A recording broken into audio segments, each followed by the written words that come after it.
Bismillahirrahmanirrahim. Assalamualaikum warahmatullahi wabarakatuh. Perkenalkan, nama saya Inti Salma Nabila dari Prodi Hukum Ekonomi Syariah Aceh. Di sini saya akan mempresentasikan makalah filsafat hukum ekonomi saya yang berjudul Hubungan antara hukum ekonomi dan bisnis Islam dan relasinya dengan ijtihad. Yang pertama ada hukum ekonomi. Semua hukum pada dasarnya mengatur hal yang sama mengenai hak dan kewajiban bagi orang-orang yang berhubungan dengan hukum. Orang yang menjadi hak dan kewajiban ini disebut sebagai subjek hukum. Manusia ataupun sebuah organisasi, dalam arti lain hukum merupakan suatu tatanan atau suatu sistem. Menurut Suryati Hartono, hukum ekonomi adalah keseluruhan kaidah-kaidah dan putusan hukum yang secara khusus mengatur kegiatan dan kehidupan ekonomi Indonesia. Seperti halnya dalam hal ekonomi, membedakan antara ekonomi makro dan mikro. Hukum ekonomi dan bisnis ekonomi diartikan sebagai keseluruhan peraturan putusan pengadilan kebiasaan yang menyangkut pengembangan kehidupan ekonomi secara makro. Sedangkan hukum bisnis adalah keseluruhan peraturan putusan pengadilan dan tertentu biasanya berkaitan dengan para pelaku ekonomi mikro. Jadi ekonomi dan bisnis Islam itu berbeda definisinya, namun masih satu, masih saling berkaitan. Karena kalau dalam etika bisnis Islam tidak ada hubungan ekonominya, mereka para pejabat tinggi akan mempergunakan kewenangannya dengan semena-mena.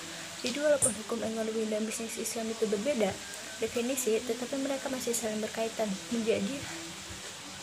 Menjadi berkaitan juga dikarenakan ikatan bisnis Islam tidak bisa lepas dengan ekonomi, sebandingkan ekonomi tidak bisa lepas dengan hukum.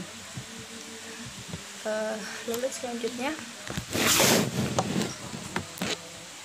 bisnis secara umum dapat diartikan dengan istilah tijarah atau perdagangan atau perniagaan. Dalam bisnis Islam, keuntungan yang didapat tentu bukan hanya semata-mata berhenti pada tataran material saja, melainkan sampai dengan usahanya. Bagaimana mendapatkan keridhaan dari Allah Subhanahu wa Ta'ala ketika menjalankan suatu bisnis tersebut. Pengertian ini mengacu pada makna bisnis dalam Al-Quran yang tidak hanya terikat dengan hal-hal yang bersifat material saja, tetapi justru kebanyakan mengarah kepada nilai-nilai yang bersifat imaterial. Maka dari itu yang dimaksud dengan bisnis syariah adalah sekumpulan aktivitas bisnis dalam berbagai bentuk yang tidak dapat dibatasi jumlah atau kuantitas kepemilikan harta, barang, dan jasa, termasuk profitnya.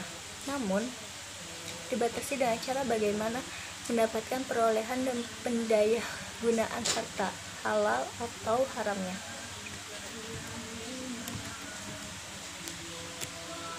Tiga, relasi dan ijtihad. Relasi di sini bermakna bahwa suatu hubungan bermakna sama. Ijtihad di sini adalah mengembalikan suatu permasalahan yang dihadapi hakim kepada Al-Quran dan Sunnah dengan cara kias atau analogi, bukan mengembalikannya pada pendapat ra'yu dari dirinya sendiri tanpa bersandar pada Al-Quran dan Sunnah.